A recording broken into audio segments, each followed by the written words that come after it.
Eu vou falar sobre endometriose hoje. Na verdade, é uma doença que todo mundo já conhece, né? Tem bastante paciente nosso que tem, a gente, mesmo quem é ginecologista, que não trabalhava com reprodução, tem esse contato frequente com a doença, né? É uma doença que todo mundo conhece como uma doença ligada à parte hormonal, que acomete as vísceras pélvicas, peritônio e às vezes alguns órgãos mais à distância. E desde a sua primeira descrição, né, em 1869, os pesquisadores tentam explicar por que a doença se desenvolve, por que as mulheres têm a doença, como que é o perfil sintomático, que tipo de consequências se tem quando se tem endometriose, né? Então existem várias teorias, né, a teoria de metaplasia celômica, a teoria de Sampson, do refluxo menstrual, e o refluxo menstrual ele é o que mais explica o aparecimento da doença, que é quando a gente tem o refluxo do endométrio durante a menstruação. Mas ela não explica tudo, porque tem 90% das mulheres têm essa menstruação retrógrada e não são todas as mulheres que desenvolvem a doença. Então a gente tem mulheres que têm menstruação retrógrada mensalmente e nunca vão ter endometriose. Por que será que elas nunca vão ter? Então a gente acredita que existem fatores ambientais, que tem uma resposta imunológica ligada e os fatores genéticos também estão envolvidos nisso, tá? Quando esses implantes quando esse endométrio do refluxo chega no peritônio, todo mundo tem um sistema imunológico que defende, que faz uma homeostase desse peritônio, dessa cavidade peritoneal.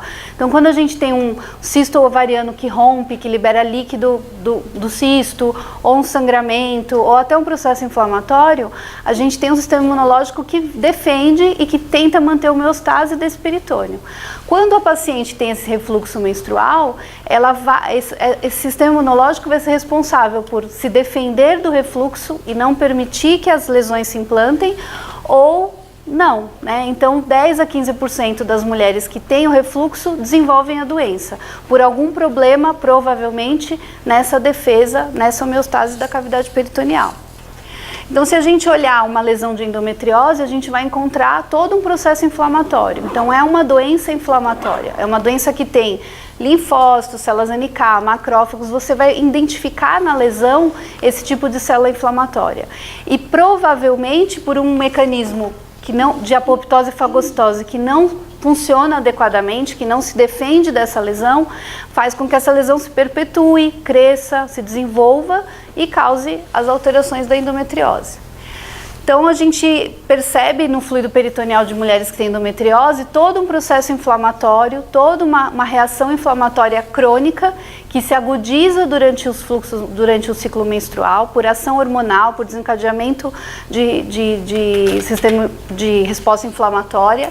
E, além disso, essas lesões, elas têm um comportamento tumoral. Então, elas fazem neovascularização, elas infiltram, elas invadem tecido. Então, a gente não sabe direito se a endometriose é um processo tumoral, muitas vezes ele é. Então, a gente tem um tumor de endometriose, a gente tem um nódulo de endometriose, que invade, que faz neovascularização, né? Mas também é um processo inflamatório. Então, aí começam as nossas primeiras dúvidas em relação à endometriose. O que é essa doença? Ela é um tumor? Ela é um processo inflamatório, ela é uma doença genética, né? Então a gente começa com todas as dúvidas. É uma das doenças que mais tem perguntas não respondidas, né? Se a gente pensar como processo tumoral, seria simples.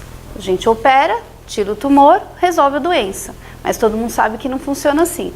Se a gente pensar no processo inflamatório crônico, a gente poderia tratar essa inflamação, resolveria o problema e não teria mais. Mas, de novo, a gente também não consegue resolver a endometriose dessa forma, né? E a gente encontra pacientes com reações, com desenvolvimentos diferentes da doença. Quem tem dor? Nem todo mundo tem dor. Tem mulheres com endometrioses avançadas que não sentem nada. Quem tem recidiva da doença após a cirurgia? Algumas operam, retira todas as lesões e nunca mais vão ter uma queixa. Algumas têm recidiva da doença. Quem evolui? É uma doença evolutiva? Muitos trabalhos mostram que é uma doença evolutiva. Ela pode ser curada? Provavelmente não, mas de uma certa forma a gente não entende, mas algumas mulheres operam e se curam e nunca mais tem nada, né? Quem melhora clinicamente com medicações hormonais? E a nossa pergunta principal, né, já que a gente está numa clínica de reprodução, quem é infértil? Não são todas as mulheres que têm endometriose que são inférteis e nem toda paciente que tem endometriose, nem toda infértil tem endometriose, nem toda endometriose tem infertilidade.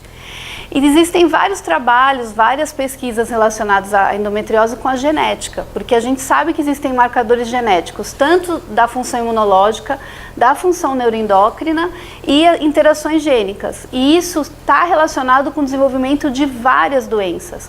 Então existem centenas, talvez até já milhares, de trabalhos que mostram a associação do desenvolvimento da doença com polimorfismos genéticos.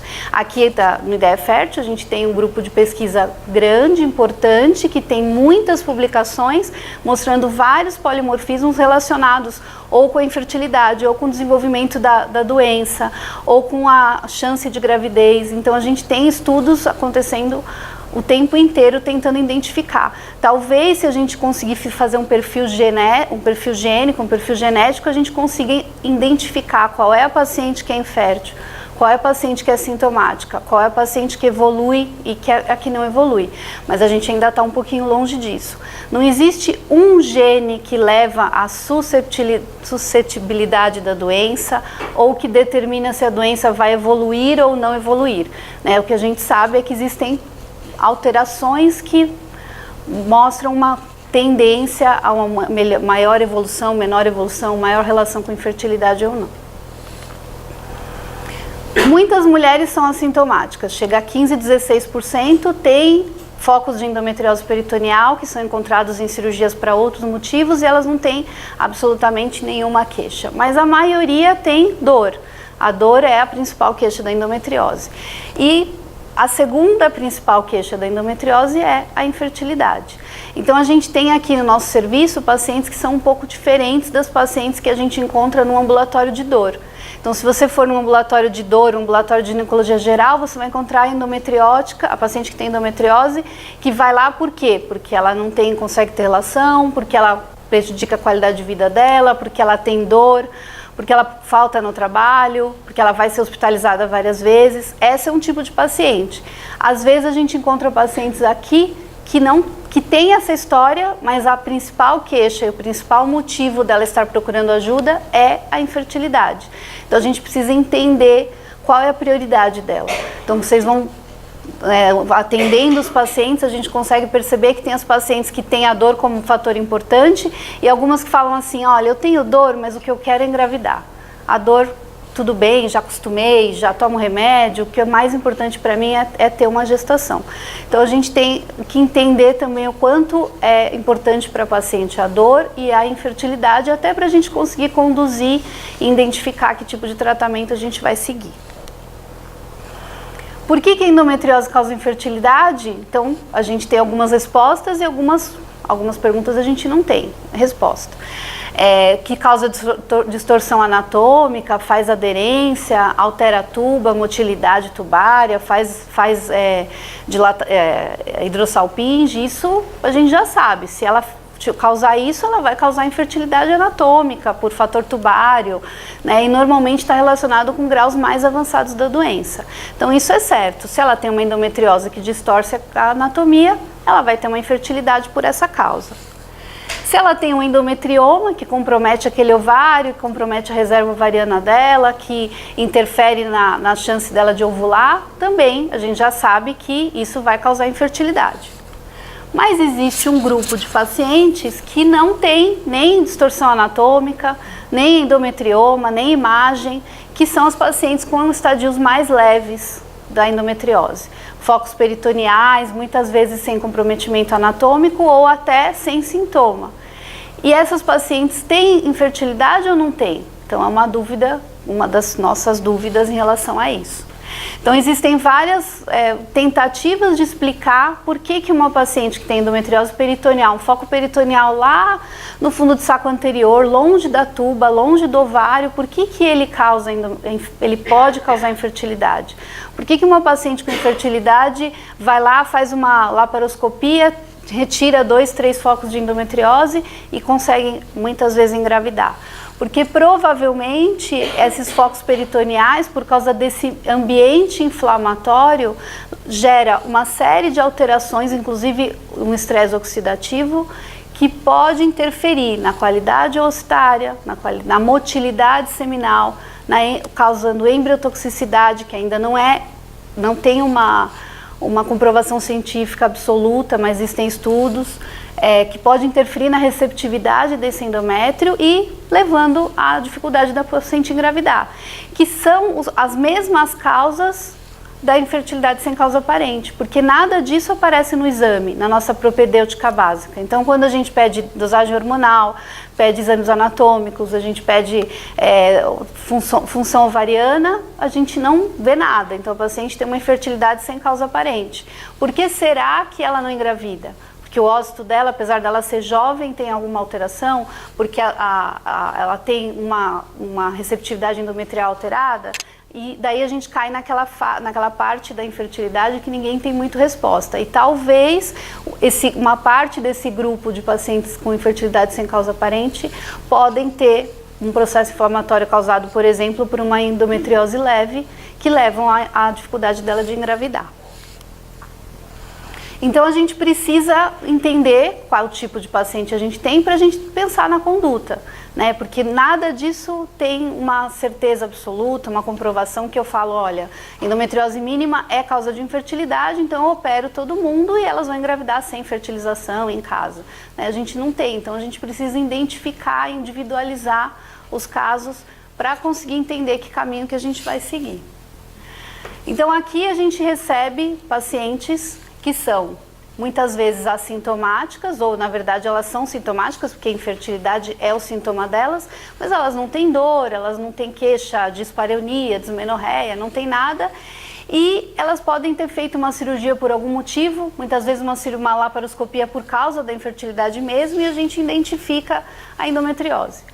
Ou aquelas pacientes que fizeram uma pesquisa em algum outro serviço e pediram uma série de exames, e entre os exames descobriu uma ressonância com uma alteração ou um CA-125 aumentado, e elas não têm queixa, não têm dor, não tem nada, né?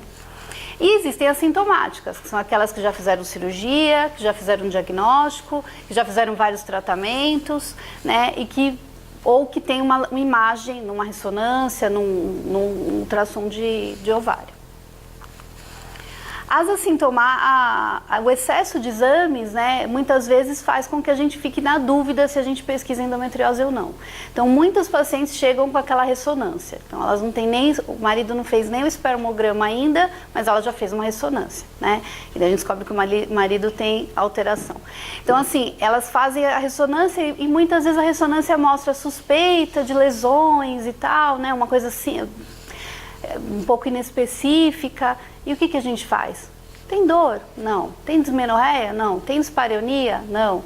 Né? Como que é a sua menstruação? Ciclo normal, né? Toma um analgésico para cólica de vez em quando, né? Mas ela tem fertilidade. Será que ela tem fertilidade e ela tem alguma lesão de endometriose que pode estar interferindo? Acho que é a dúvida de todo mundo, né? Mas a ressonância, ela não é um melhor exame. Ela é operador dependente, as endometrioses mínimas e leves dificilmente são bem visualizadas na ressonância. A gente tem um grande... os radiologistas dizem que é bem difícil descrever adequadamente as lesões em fundo de saco, né? E que é uma incerteza grande nos diagnósticos. Então, a ressonância, ela só levanta a possibilidade. Então, muitas pacientes chegam e falam, olha, eu tenho endometriose, mas você já operou? Não. Mas por que você tem endometriose? Porque a ressonância mostra que eu tenho endometriose. Daí como que a gente fala para ela, peraí, não dá para saber ainda, vamos ver, né? Mas é muito comum isso. E daí muitas vezes elas vão para a cirurgia por causa da ressonância e às vezes a cirurgia não mostra o que a ressonância suspeitava, né? Então a gente fica um pouco nessa dúvida.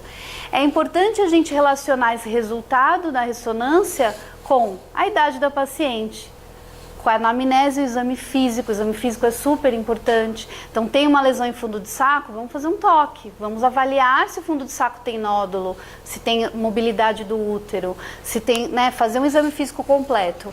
E relacionar com o tempo de infertilidade, com as outras causas de infertilidade, para a gente conseguir valorizar ou não o resultado da ressonância. A endometriose profunda, muitas vezes o exame físico ele auxilia mais nesse diagnóstico.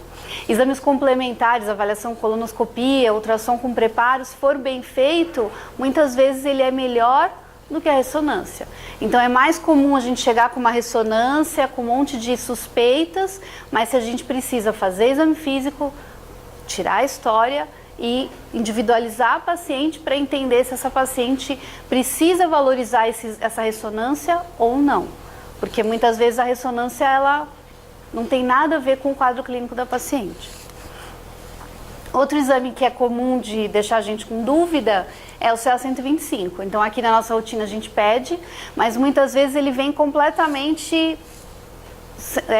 dissociado de qualquer outro sintoma, não tem imagem, mas está alto. Então a gente sabe que não é um exame de diagnóstico, é um exame que sobe com alteração hormonal, um exame que sobe com outras doenças. Então a gente vai valorizar o CA-125 se ele for muito aumentado, se tiver uma relação com alguma parte da história, né? E a gente vai ter que completar com a imagem, né? E às vezes a gente se depara com CA-125 alto, paciente sem dor e que aparece uma endometriose profunda. Ou pode ser um CA-125 alto por causa de um mioma, ou pode ser um CA-125 alto por causa de uma adenomiose. Então, de repente, a imagem complementa a nossa suspeita do CA-125, mas ele não faz diagnóstico sozinho. Esse é um trabalho brasileiro, nacional, que compara o CA-125 com algumas alterações e ele demonstra que ele muito alto está mais relacionado com lesões profundas, com lesões intestinais, mas a gente também tem muita falha. A gente também tem CA-125 aumentado por mioma, por adenomiose, por outras doenças. Então a gente precisa filtrar, né, e interpretar o resultado. Outra situação comum é você não ter queixa, o paciente só tem, tem só infertilidade, não tem sintoma clínico, mas ela vai fazer um ultrassom e tem um endometrioma, sem dor, sem ter sido diagnosticado antes. E daí o que fazer com esse endometrioma, né? Então às vezes a gente precisa identificar se essa imagem do ultrassom é realmente um endometrioma. Na maioria das vezes a gente tem sinais bem típicos ultrassonográficos que identificam, mas a certeza que esse cisto de ovário é um endometrioma, a gente só vai saber se a gente fizer uma cirurgia. Então, o diagnóstico de confirmação de que o cisto de ovário é um endometrioma de verdade é só cirúrgico. Então, a gente também tem que pesar nesse momento se é importante manipular esse ovário e mexer nesse endometrioma ou não. Né? O endometrioma não é frequente, muitas vezes ele está associado com câncer, né? Então a gente, sem o diagnóstico anatomopatológico, a gente não vai conseguir descartar completamente uma neoplasia, né? Então existe uma associação com alguns tumores de ovário, existe associação com tumores borderline, então a gente precisa sempre ter isso em mente. Principalmente se a paciente tem uma endometrioma grande e vai induzir, a gente vai estimular e a gente vai mexer, manipular nesse ovário, né? Então a possibilidade de operar o endometrioma, ela sempre tem que ser cogitada, né? Principalmente sem diagnóstico prévio. E daí quando a gente pensa em operar o endometrioma, a gente vai pensar em reserva ovariana. Toda vez que eu mexer no ovário para tirar um tumor de ovário, para tirar um cisto de ovário, eu vou perder reserva ovariana, eu vou perder tecido ovariano. A técnica é muito importante. Que tipo de técnica eu vou fazer, se tirar a cápsula, se eu vou drenar, que tipo de endometrioma é, se é um endometrioma com cápsula, se é um endometrioma, né, uma pseudocápsula. E a gente tem que entender e trabalhar isso de uma forma cuidadosa. Então a gente conhece, a gente vê casos de pacientes operadas com uma perda de reserva ovariana muito grande, que é diretamente ligada à técnica dessa cirurgia.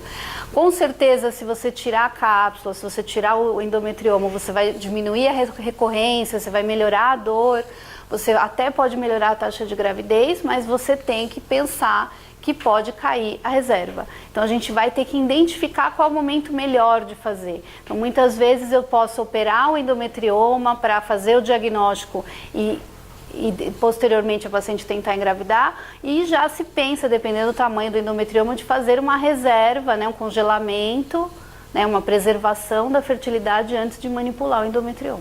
Então a gente sempre tem que lembrar que existe essa perda.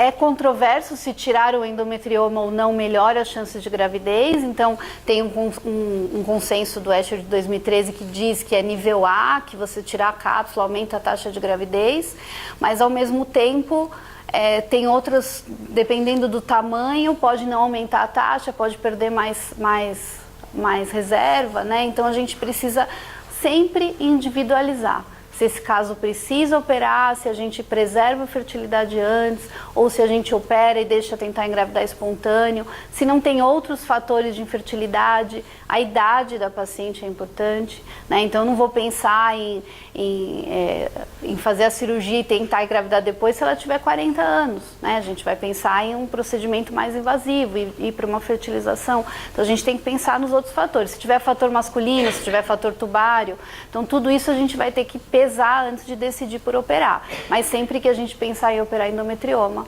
a gente tem que pensar em reserva.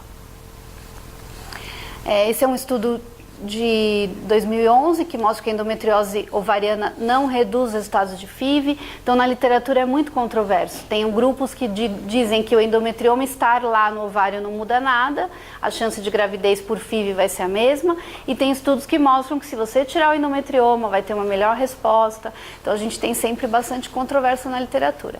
Essa meta-análise mostra que a presença dele aumenta o risco de cancelamento, reduz o número de ócitos, principalmente na captação daquele ovário, e aumenta a quantidade de FSH que você precisa dar para estimular aquele ovário.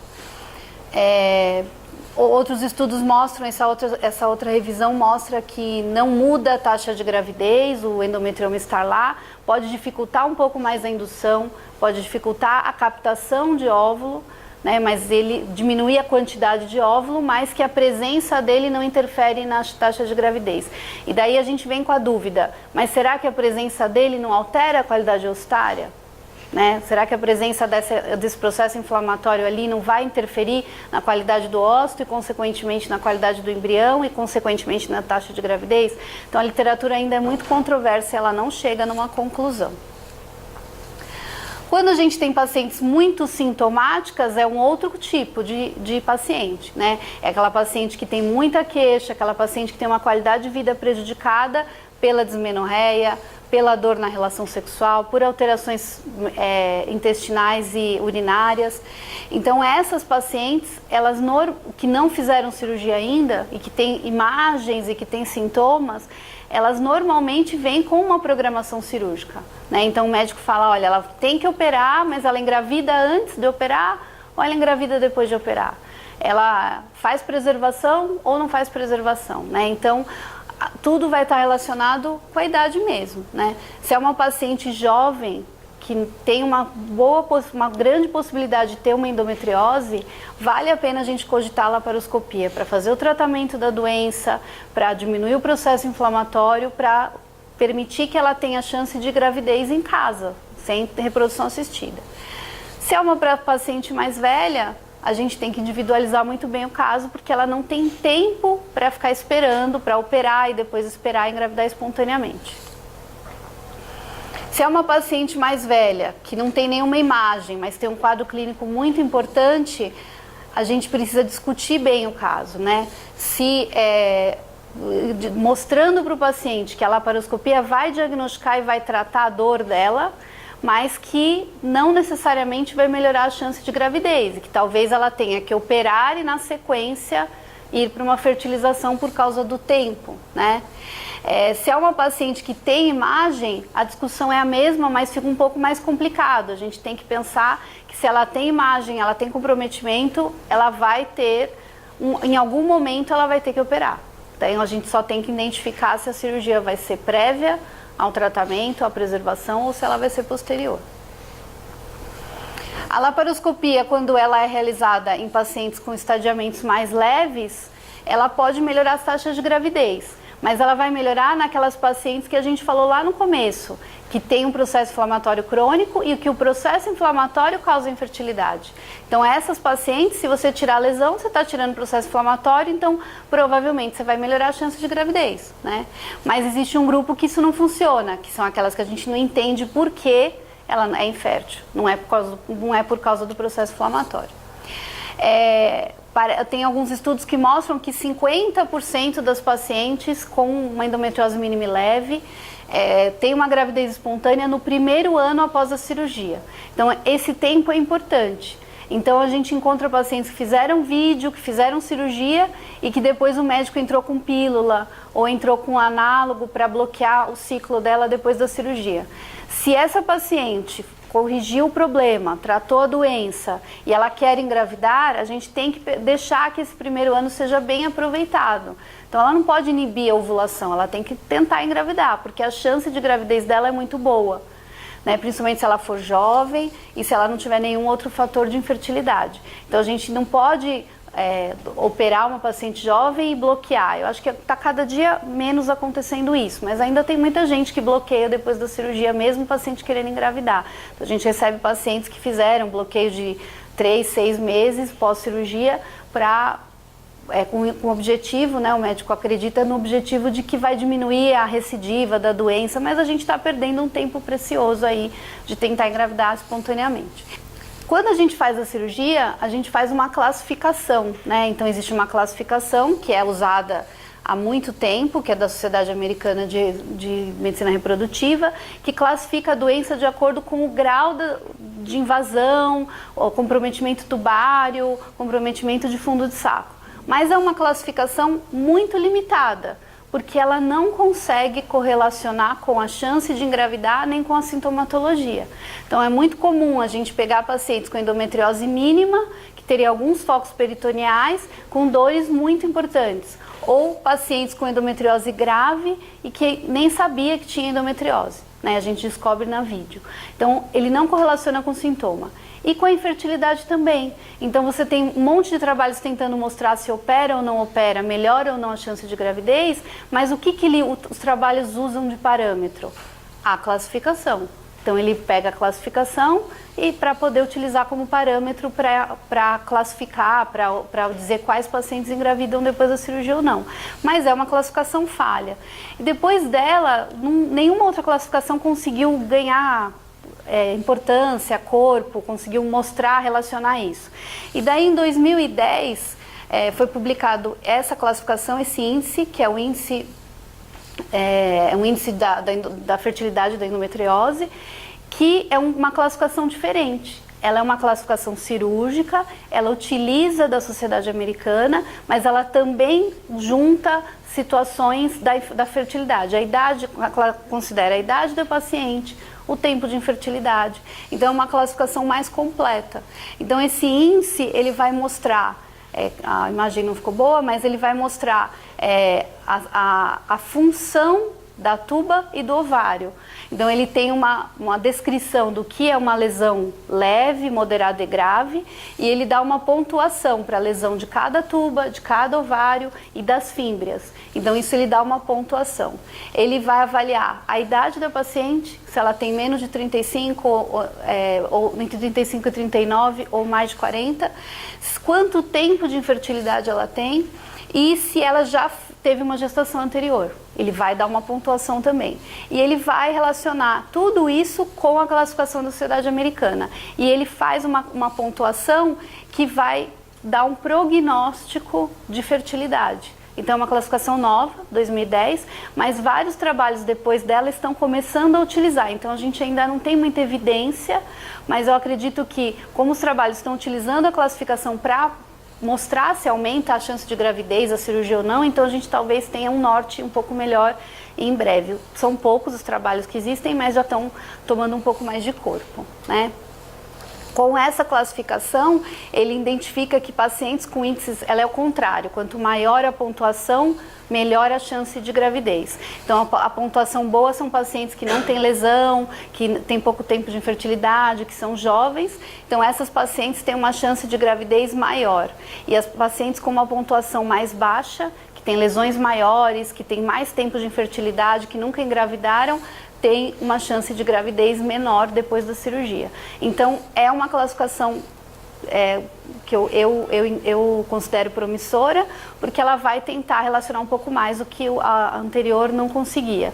Isso ajuda bastante a gente a entender um pouco melhor quando operar ou quando não operar. Em relação aos pacientes que são muito sintomáticas, a gente não tem dúvida, independente do desejo dela de engravidar, se a parte sintomática for mais importante, se essa paciente tem uma qualidade de vida muito alterada por causa da dor, a cirurgia ela é importante, ela vai acabar sendo indicada. Então, na vivência, a gente percebe que tem pacientes que querem engravidar, mas a dor é tão importante, ela é hospitalizada, ela não tem vida sexual, que é mais importante ela fazer a cirurgia e deixar a fertilidade numa segunda oportunidade, né? E a gente tenta usar mecanismos para que ela não perca a oportunidade de engravidar depois, mas a cirurgia acaba passando por cima de qualquer tipo de protocolo. Quando a gente indica a laparoscopia, a gente vai pensar sempre no sintoma em primeiro lugar, nunca na imagem. Então, a paciente que chega com um monte de exames, mas ela não tem queixa, a queixa e a história clínica dela é a parte mais importante. O exame físico dela é mais importante. Depois a gente vai ver os exames de imagem, depois a gente vai juntar as informações para decidir a conduta dela. A idade vai ser importante para a gente determinar em relação à fertilidade e se ela tem outras causas, né? Muitas vezes tem um fator masculino ou tem outras causas. E se a paciente já tem cirurgia, né? Então aquela paciente que já teve cirurgia, que já fez, que já operou às vezes mais de uma vez, essa paciente a gente precisa pensar muito bem. Mesmo que ela seja sintomática, mesmo que ela tenha novas imagens, a recidiva da doença a gente já sabe que existe. E reoperar pode ser pior do que a gente tentar fazer um tratamento, encaminhar essa paciente para engravidar sem fazer uma nova cirurgia. A gente vai reduzir, a gente vai aumentar, a manipulação cirúrgica vai aumentar as aderências, vai reduzir a reserva ovariana, e isso vai acabar piorando mais a chance de gravidez do que melhorando. Então, por mais que ela seja super sintomática, por mais que ela tenha uma imagem grande lá, a gente tem que pesar muito bem, porque a segunda cirurgia dela, a terceira cirurgia dela, pode ir diminuindo ainda mais a fertilidade dela. E daí a gente entra num dilema, porque como foi a primeira cirurgia? Se fui eu que operei, eu sei o que eu fiz. Mas quando ela chega e a gente às vezes não traz laudo, às vezes a gente não sabe como foi essa cirurgia, pode nem ter sido uma cirurgia efetiva, né? Então a gente também fica nessa coisa, poxa, mas ela nem foi tão bem operada assim. Mas sempre a gente tem que pensar que reoperar e reoperar e reoperar pode prejudicar a chance dela de engravidar.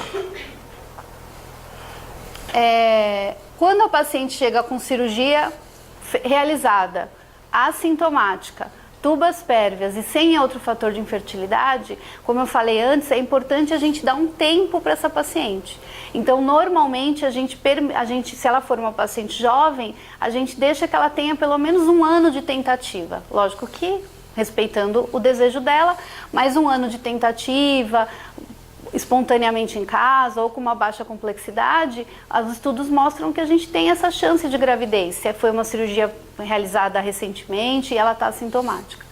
Agora, se ela já fez a cirurgia e já passou 1 ano e ela tem ciclos regulares, vida sexual normal, sem alteração seminal, com tubas funcionantes, também não vale a pena a gente esperar muito mais. Então, os estudos mostram que ficar esperando o segundo, terceiro, quarto ano, ela está aumentando a idade, ela está aumentando a possibilidade de uma recidiva ou uma evolução da doença, então vale a pena a gente intervir e, de repente, usar uma alta complexidade. Então, o nosso protocolo aqui, ele considera esse tempo, tá? Se essa paciente tem até 38 anos, a gente espera um ano para ver se ela vai engravidar espontaneamente. Se ela tem mais de 38, a gente vai esperar esses 6 meses e pensar em baixa complexidade nesse período, se ela quiser, ou se ela já chega com esse tempo, né? A gente não vai voltar para baixa complexidade.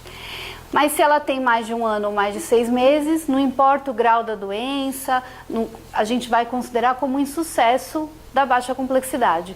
Mesmo ela não tendo induzido, se ela ovula, se ela tem ciclos regulares, se ela tem vida sexual, se o sêmen é normal e as tubas são pérvias, ela tentou durante um ano, durante 6 meses, ela teve a oportunidade de engravidar espontaneamente. Então, se isso não aconteceu, a gente vai pensar na alta complexidade como uma opção, né? A gente sempre evita, né, quando é possível, que ela não bloqueie e não se faz mais second look, né? Apesar da gente ter vários colegas que fazem. Então, a gente ficar reoperando, operar, fazer análogo, fazer second look, é uma coisa muito de antigamente, que a gente já sabe que não se usa mais, que a gente tenta aconselhar a paciente quando ela vem com esse planejamento de que isso não precisaria fazer isso, né? Que o ideal seria ela já dar a oportunidade para engravidar, não conseguiu, vamos para alta complexidade. Uma paciente que tem dor não necessariamente tem mais dificuldade para engravidar ou vai ter mais dificuldade. Então, quando você vê aquela paciente muito sintomática, a gente tem sempre aquela impressão de que essa daí vai ter dificuldade para engravidar. Mesmo fazendo reprodução assistida, mesmo fazendo FIV, a gente não vai conseguir. Isso não é a verdade, né? A gente tem esse dado. Quando a paciente faz a cirurgia e as tubas são obstruídas, são comprometidas ou tem um fator masculino, a gente vai direto para alta complexidade, né? A escolha de bloquear ou não sempre foi um dilema, né? No passado, a gente usava análogos de GNH nos pacientes com endometriose, em todas, porque se acreditava que o bloqueio do eixo diminuía a ação hormonal nas lesões, diminuindo o processo inflamatório. Aqui a gente tem um cuidado com isso, a gente vai usar o análogo nas pacientes que são muito sintomáticas, as pacientes que têm grandes lesões e que a gente prefere não operar. E esse bloqueio vai tentar ajudar a diminuir os sintomas, diminuir a ação do nosso estímulo sobre as lesões para fazer o tratamento. Não como o análogo sendo um tratamento da doença, mas para nos ajudar nisso. Mas é um grupo bem pequeno. Em geral, a gente induz o protocolo antagonista mesmo sem o bloqueio. O bloqueio ele vai ser importante se ele for usado pelo menos por uns 3 meses, né? Se a gente usar só um mês não faz grande diferença. E daí ele vai ser mais importante ainda se a paciente tiver uma adenomiose associada. Então a gente usa 3, 4, depende da idade, né? 6 meses de análogo para reduzir esse processo. Mas é muito controverso usar em todo mundo. A gente não usa, a gente usa só em casos bem específicos. Quando a paciente tem um endometrioma, que é uma paciente que já operou, é um outro caso que a gente tem, né? Então, ela fez a cirurgia, ela tem diagnóstico de endometriose, ela já tirou um endometrioma, mas ela tem uma recidiva, ela tem um novo endometrioma. Então, opera, ignora, né? Deixa o endometrioma lá e segue o plano, ou opera de novo. Então, operar de novo, a gente já sabe que a chance dela perder mais reserva é grande. Então, aqui a gente tem um protocolo, que é o protocolo do endometrioma, que é fazer um bloqueio com análogo, depois a gente avaliar o endometrioma, e se esse endometrioma tiver mais que 4 centímetros, a gente vai para a punção do endometrioma e alcoolização do endometrioma antes da fertilização. Se esse endometrioma for menor, a gente não mexe nele, tá? Então, o protocolo é o análogo de GNH, depois de uns 20 dias da aplicação, a gente reavalia e a aspiração ela é feita no centro cirúrgico, com anestesia, guiado por ultrassom, como se fosse fazer uma punção ovariana. Então, ela é feita a aspiração do endometrioma todo e a gente faz uma injeção de álcool absoluto, 70% do volume aspirado. Então, se eu aspirei 10 ml de endometrioma, eu injeto 7 ml de álcool absoluto. deixo 5 minutos e depois aspiro o álcool novamente. Então isso faz uma escleroterapia, né, uma esclerose desse cisto. Depois de uma semana a gente reavalia, porque pode acontecer, ter o risco de infecção, de formação de abscessos. Se tiver tudo bem, a gente vai começar a indução. Então a gente faz isso previamente à indução. Normalmente tem um cisto lá, faz um cisto hemorrágico no próprio local da manipulação, mas a gente inicia a indução. Isso foi preconizado aqui, por quê? Porque a gente sabe que a presença do endometrioma lá pode dificultar a nossa resposta ovariana e ele pode dificultar tecnicamente também. Então a gente pode ter dificuldade de acesso no ovário por causa desse endometrioma, né? A gente pode ter uma série de dificuldades. Então a escleroterapia veio de uma proposta de cauterizar os endometriomas, que era uma proposta de tratamento. Então se fazia escleroterapia, endometriomas, para tratá-los. Só que eles recidivam mesmo assim. Então a gente usa essa técnica com outro objetivo. Pelo menos durante o processo de fertilização, esse endometrioma não vai nos atrapalhar. Ele pode retornar? Provavelmente ele vai retornar, uma grande porcentagem retorna, mas pelo menos durante o processo de fertilização in vitro a gente fica um pouco livre dele, tá? É uma técnica simples, normalmente endometriomas grandes, então a gente não vai fazer isso em endometrioma pequeno, acima de 4 centímetros, e é seguro e é efetivo. Então a gente tem um estudo piloto publicado, que a gente fez no início, quando a gente começou a fazer isso, que a gente usou 21 pacientes, e a gente acabou utilizando a técnica que a gente utiliza até hoje, né? Esse aqui foi uma revisão que inclusive incluiu o nosso artigo, que mostrou que a escleroterapia é promissora, é uma alternativa à cirurgia, mas sempre em pacientes que já têm diagnóstico. Eu não vou fazer escleroterapia numa paciente que tem uma suspeita de um endometrioma, né? Então é uma paciente que já foi operada, que eu sei que aquele endometrioma é um endometrioma, que é um endometrioma recidivado. Então nesse paciente que tem esse endometrioma recidivado, eu posso usar a escleroterapia, tá? E a concentração de etanol não é tóxica, né? Diferente do que se acha, vou jogar um etanol dentro lá e se vazar o etanol na cavidade, né? O que pode acontecer? Na verdade não tem um problema, não tem um risco grande, tá? Quando a gente usa esse protocolo, a gente só tem que tomar cuidado, né? A gente pensa que a paciente tem um endometrioma grande, eu usei análogo, então vou usar um monte de FSH e ela vai fazer hiperestímulo, né? Então a gente tem que tomar um pouco de cuidado, que essa paciente, se ela realmente vai usar uma dose maior de análogo, de FSH recombinante. Então depende da idade, a gente tem que fazer a avaliação normal da dose que a gente vai usar de FSH. A gente tem casos diferentes, endometrioses diferentes, pacientes diferentes, e o mais importante é a gente individualizar, né? Então quando a paciente chega, não dá pra gente ter um protocolo fixo, não dá pra gente tratar todas da mesma forma. A importância que ela tem da dor, na qualidade de vida dela, a idade que ela tem, a história clínica e cirúrgica, quantas vezes essa mulher já fez uma cirurgia, quantas vezes ela já foi manipulada, como que é o exame físico dela e os exames complementares para a gente poder avaliar muito bem se essa paciente que nunca foi operada vai operar hoje, agora, ou ela vai operar depois de engravidar. Se essa paciente precisa fazer uma preservação da fertilidade antes de uma cirurgia ou não. Ou se essa paciente pode simplesmente tentar engravidar e se ela não conseguir fazer uma cirurgia depois. Tudo vai depender da idade, da clínica, dos exames, né?